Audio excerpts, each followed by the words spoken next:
সবাইকে স্বাগত। আপনারা যারা পরীক্ষা দিবেন আপনাদের পরীক্ষাটি লিখিত হবে। আপনারা যারা সিভিল সার্জন কার্যালয়ে পরীক্ষা দিবেন আমি আবারও বলি আপনাদের পরীক্ষাটি লিখিত হবে। আজকে একটি লিখিত পরীক্ষার প্রশ্ন প্যাটার্ন নিয়ে এসেছি। ইনশাল্লাহ এই প্যাটার্ন থেকে 35 থেকে 40 নাম্বার অনায়াসে কমন পাবেন এবং কি আমি দেখিয়ে দেব কোন কোন বিষয় কোন কোন টপিক থেকে প্রশ্ন আসে।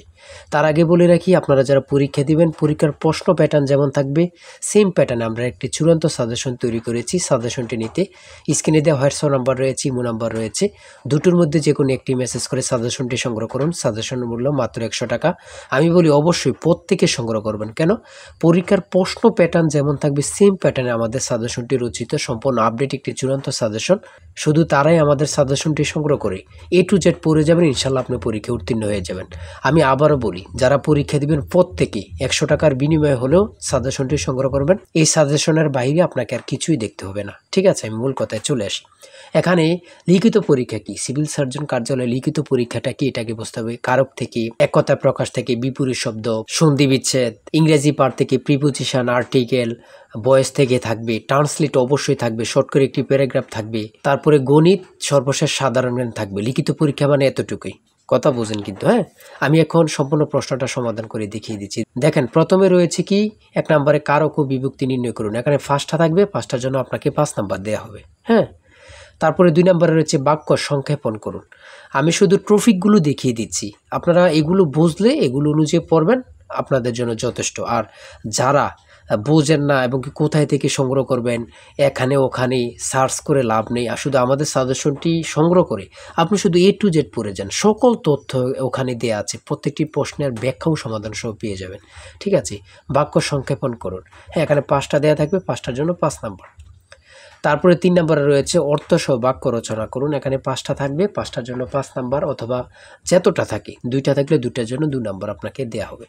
তারপরে 4 নম্বরে রয়েছে সমার্থক শব্দ লিখুন। এখানে 2টা দেওয়া হয়েছে, 2টার জন্য 2 নাম্বার। তারপরে থাকতে পারে প্রবাসী আয় বৃদ্ধিতে করণীয় বিষয়ে সংক্ষিপ্ত প্রবন্ধ রচনা করুন, অথবা এখানে থাকতে পারে যে বর্ষাকাল সম্পর্কে কিছু লিখুন, শীতকাল সম্পর্কে কিছু লিখুন, এগুলো থাকতে পারে। তাই বলি অবশ্যই আমাদের চ্যানেলটি সাবস্ক্রাইব ও পেজটি ফলো দিয়ে রাখবেন। কেন? পরীক্ষার নোটিশ, পরীক্ষার রেজাল্ট, পরীক্ষার প্রশ্ন সমাধান, যাবতীয় সকল তথ্য সবার আগে আমরা ভিডিও আপলোড দিয়ে রাখি।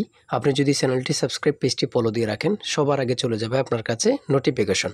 মনে করেন আপনি পরীক্ষা দিয়েছেন, পরীক্ষার প্রশ্ন সমাধান দেখিয়ে দিব, তারপরে রেজাল্টের অপেক্ষা করা লাগবে না, আমাদের চ্যানেলে পেয়ে যাবেন, সকল তথ্য পেয়ে যাবেন এবং কি নতুন নতুন চাকরির তথ্য পেয়ে যাবে। সার্কুলার দেওয়ার সাথে সাথে আমাদের চ্যানেলে আপলোড দেওয়া হবে। আপনি শুধু আমাদের চ্যানেলটি সাবস্ক্রাইব, পেজটি ফলো দিয়ে রাখলে সবার আগে চলে যাবে আপনার কাছে নোটিফিকেশন। তাই অবশ্যই চ্যানেলটি সাবস্ক্রাইব, পেজটি ফলো দিয়ে আমাদের মেম্বার সদস্য হয়ে আমাদের সাথেই থাকবেন। হ্যাঁ, তারপরে সংক্ষিপ্ত প্রশ্ন উত্তর থাকবে, ফ্লুরাল ফর্ম কি, তারপরে নাউন থেকে থাকবে, তারপরে প্রিসিপ ফর্ম থেকে থাকবে, তারপরে ক্যাটল কোন ধরনের নাউন, এগুলো থেকে 4 থেকে 5 নাম্বার এখানে থাকবে। ঠিক আছে, তারপরে এখান দিয়ে রয়েছে আপনাদের পূর্ণরূপ থেকে 2 থেকে 5 মার্ক অবশ্যই থাকবে। আপনারা পূর্ণরূপ দেখে যাবেন। ঠিক আছে, পূর্ণরূপ থেকে অবশ্যই থাকবে। হ্যাঁ,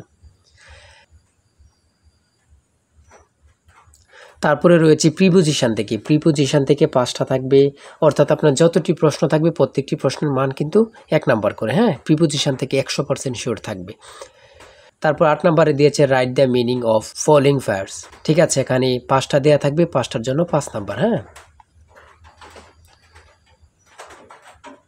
তারপরে থাকবে একটি প্যারাগ্রাফ, শর্ট করে ইংরেজিতে একটি প্যারাগ্রাফ কিন্তু আপনাদের থাকবে। ঠিক আছে, শর্ট করে একটি ইংরেজিতে প্যারাগ্রাফ থাকবে। জলবায়ু পরিবর্তন, এখানে দেওয়া আছে ক্লাইমেট চেঞ্জ, জলবায়ু পরিবর্তন, অথবা অন্য অন্য প্যারাগ্রাফও থাকতে পারে, ট্রি প্ল্যান্টেশনও থাকতে পারে, লোডশেডিংও থাকতে পারে। হ্যাঁ, এগুলো থাকতে পারে। 5 নাম্বারের জন্য শর্ট করে একটি প্যারাগ্রাফ লিখবেন আপনারা। আমাদের সাজেশনের প্রত্যেকটি প্রশ্নের ব্যাখ্যা ও সমাধান সহ কিন্তু পেয়ে যাবেন। তারপরে গণিত অংশ 10 নম্বরে রয়েছে 500 মিটার লম্বা একটি ট্রেন 30 কিলোমিটার ঘন্টা গতিতে চলছে। 250 মিটার লম্বা একটি স্টেশন অতিক্রম করতে ট্রেনটির কত সময় লাগবে? এখানে কিন্তু ব্যাখ্যা সহ দেওয়া আছে, প্রশ্নটির সমাধান সহ দেওয়া আছে। আপনারা এটা দেখে নিন, দেখে নিলে বুঝতে পারবেন। ঠিক আছে,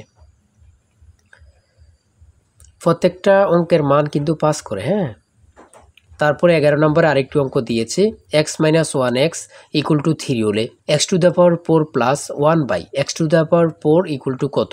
এই অঙ্কটা কিন্তু সহজ। হ্যাঁ, আপনারা যদি বোঝেন এই অঙ্কটা কিন্তু সহজ, এখানে সমাধান দেওয়া আছে, আপনারা দেখে নেন। তারপরে রয়েছে একটি দ্রব্য 378 টাকায় বিক্রয় করলে যত ক্ষতি হয় 450 টাকায় বিক্রয় করলে তার 3 গুণ লাভ হয়।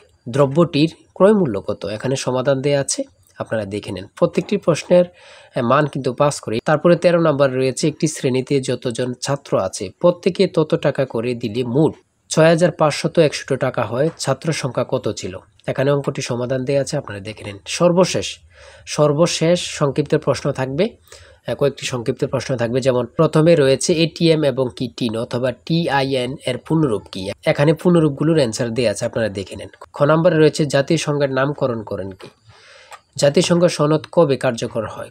কত গুরুত্বপূর্ণ, আল্লাহ ছাড়া কেউ জানে না। হ্যাঁ, তারপরে রয়েছে কোন অক্ষাংশকে মকর ক্রান্তি এবং কোন অক্ষাংশকে কর্কট ক্রান্তি বলা হয়? এখানে কিন্তু উত্তরটি দেওয়া আছে, আপনারা দেখে নিন। 2025-26 অর্থ বছরের প্রস্তাবিত বাজেট কত? বর্তমানে বাংলাদেশের মানুষের মাথা পিছু আয় কত?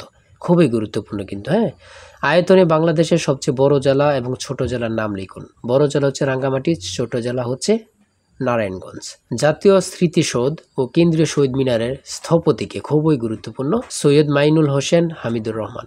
পদ্মা নদী বাংলাদেশের কোন জেলা দিয়ে প্রবেশ করেছে? বাংলাদেশ ও মায়ানমারকে বিভক্তিকারী নদীর নাম কি?